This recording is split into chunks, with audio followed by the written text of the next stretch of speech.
Hello everyone, welcome back to the channel. I am Matt Capper and there's another video on Raid Shadow Legends, and at long last another in our series of I built them so you don't have to. Today we're going to go over Necro Hunter, but before we get there, I have a few things I want to let you know about as they are happening this very week. First off, if you are interested in Diablo Immortal or any of the emerging games that is reaching to our play gaming desktops and mobile systems this year, you're going to want to go to Aftershock Gaming. Aftershock United is a group that is centrally focused on creating a gaming atmosphere that is competitive and fun.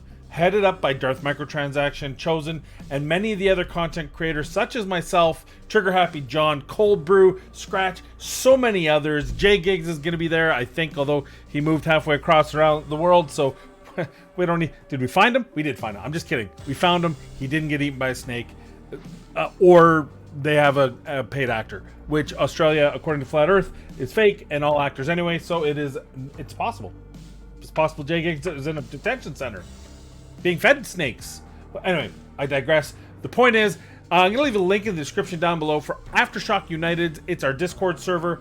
We are going hard in the paint when it comes to Diablo Immortal, including myself. That game is dropping on Wednesday, June 1st, available on iOS and Android, and then on the 2nd, the desktop version will be alive. So make sure you do that, have a little fun, and if you're going to play on the mobile version, make sure you tie it to your Battle.net so that you will be able to use it on the desktop when the desktop comes out the day later if you want to. Long story short, if you're interested in competitive play and fun in a group community setting with a ton of resources from all your favorite content creators from Raid Shadow Legends, check out Aftershock United, the Discord channel. Description up.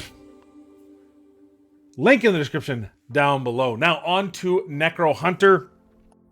Let's get into it. So here's the deal. I've been gone for a couple weeks, as you may have noticed. I was away on business. Also had a little bit of leisure time during a long weekend in Canada. Memorial Day weekend for you guys in the United States. The week prior is Victoria Day, I believe it is.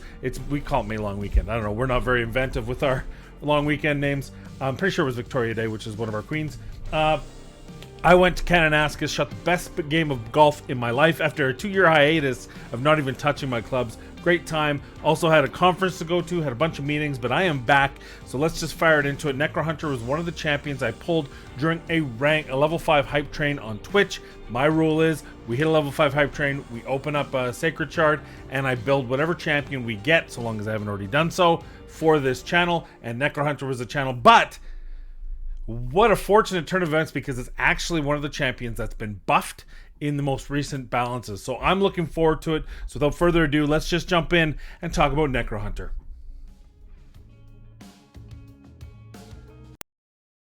Tomb Stalker attacks one enemy. Places a perfect veil buff on this champion for 2 turns if this attack is critical.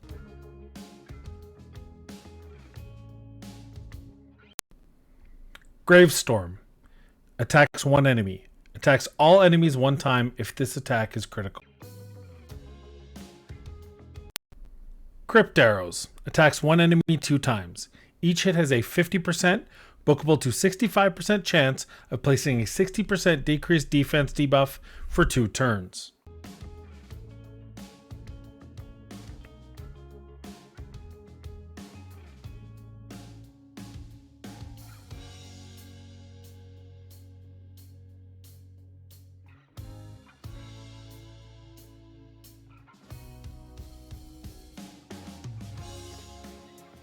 Here is my Necro Hunter build, as you can see here.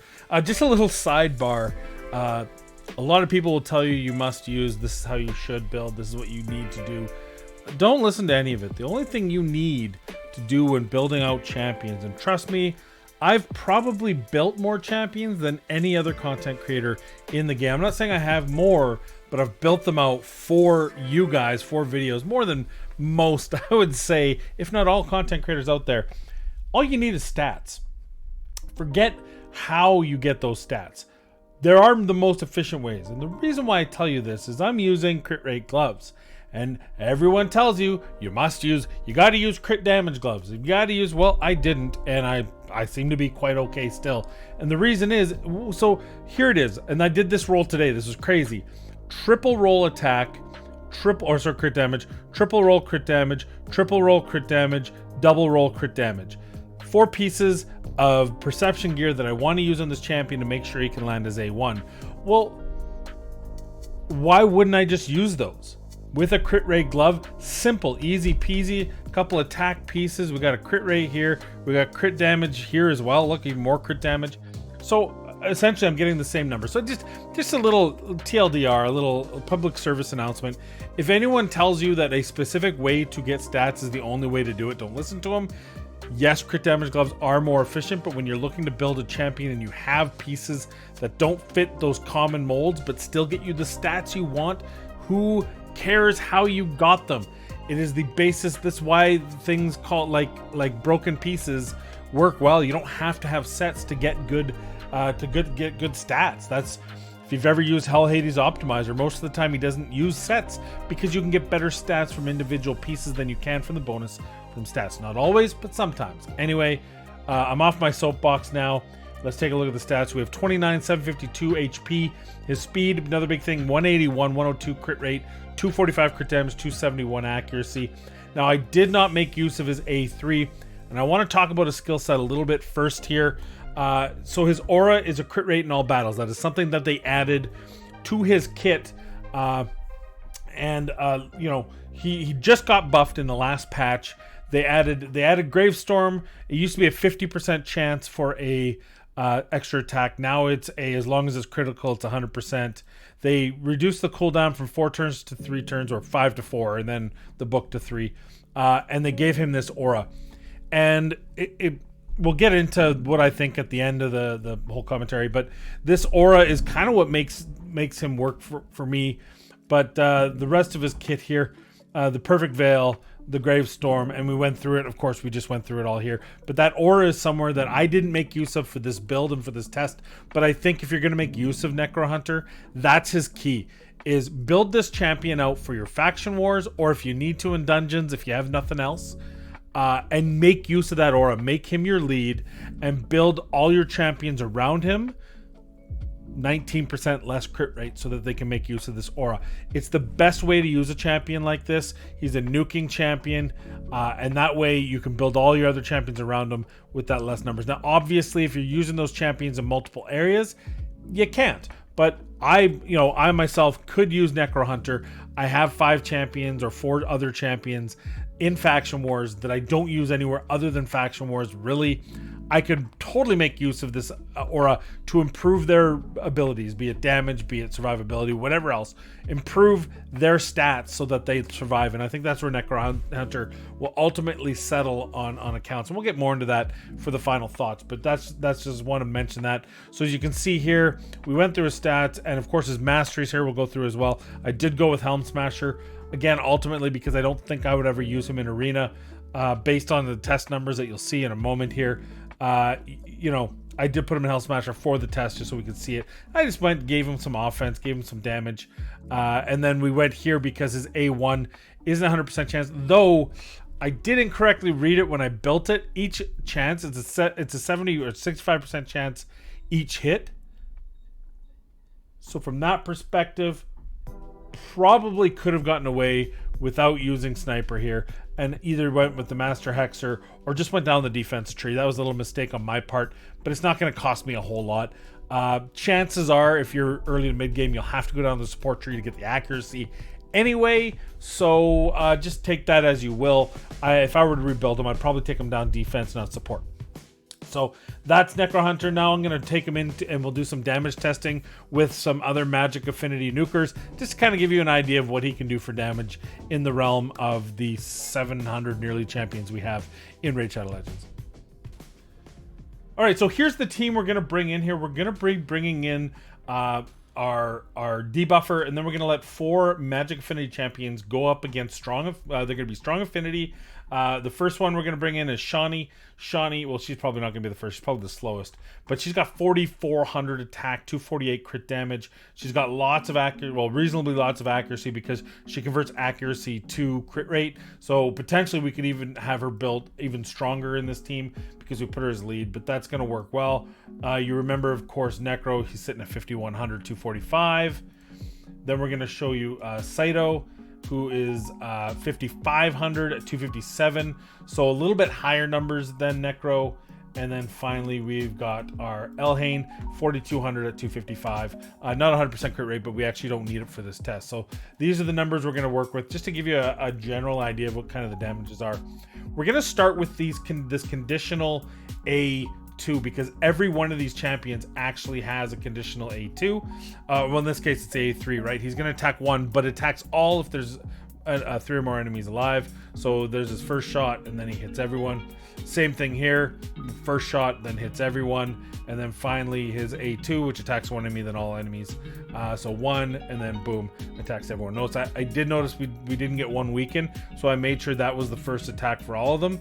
Now she has just attacks all enemies and has the chance of increasing. I don't think she has. Yeah, so we're gonna use this one. It's the only one that's not really conditional, but there's the hit. So when we end battle, we'll see the differences in damage, and we'll see where he falls.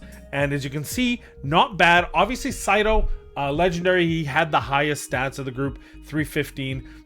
202 Necro Hunter, 178 Shawnee. My Shawnee hits pretty hard on her single target, but her AoE is a little bit lackluster. Same with Necro. And Elaine, she's got kind of lowest stats of all of them, so it was kind of expected to begin with, but it's a good kind of focal point to give you an idea.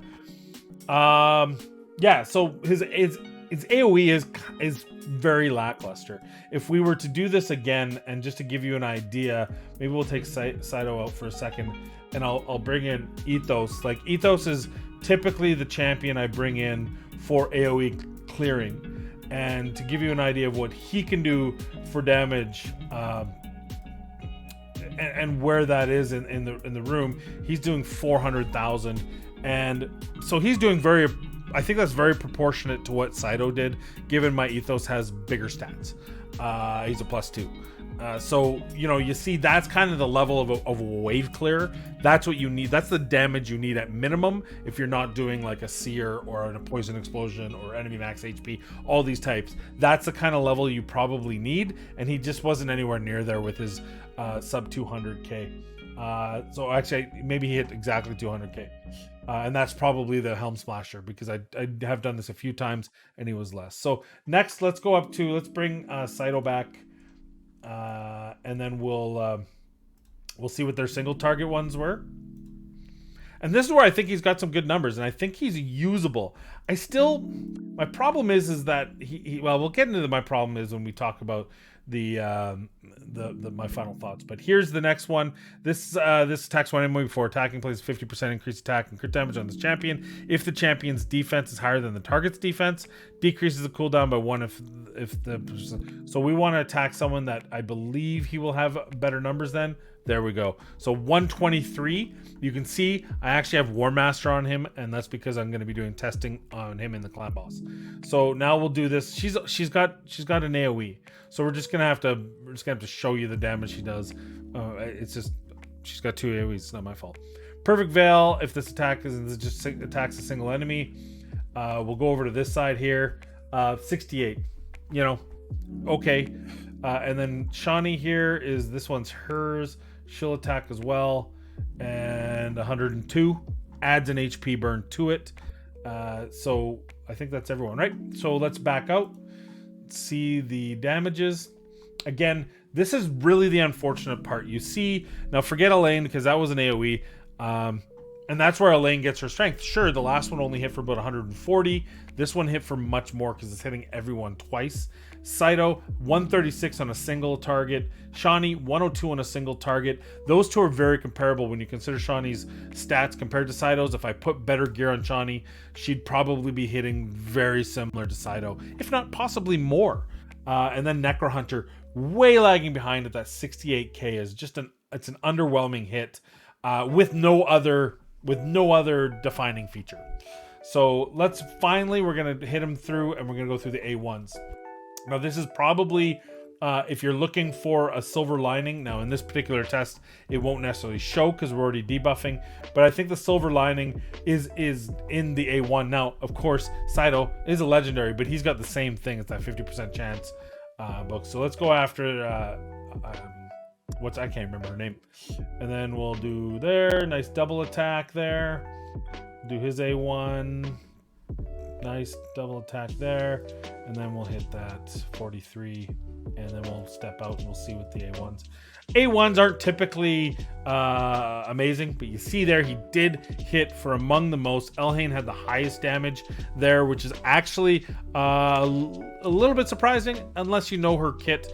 She does have War Master, and she can proc War Master multiple times on her A2 and A3, and I believe she hit War Master there, which is why it's different. But you can see, considering Saito is a much stronger built champion, you can argue that Necro Hunter actually showed up there. Now that's probably a Helm Smash if we went back in the tapes, but overall, his defining feature is that he's putting that 53. So there's the kind of numbers. I hope that was helpful. I don't know. Let me know in the comments down below. Do you prefer me building these champions as part of a team and running them through a dungeon? Or do you prefer these kind of comparative damage testing? Or, and you better be kind to me if you want me to do this, do you want me to do a gear swap where I take a champion, put him in top gear, and then put Necro Hunter in that same gear and try to get the same results? Which, keep in mind, is the hardest thing to do. Not only does it cost a ton of silver, it's also because their base stats are so different, and sometimes they're from different factions. It can be very hard to do that. But if that's what you really want in these, let me know in the comments down below which way you prefer. So there's his damage testing. We showed his kit. I think the best thing to talk about now is my final thoughts about Necro Hunter. My final thoughts on Necro Hunter is unfortunately rather depressing.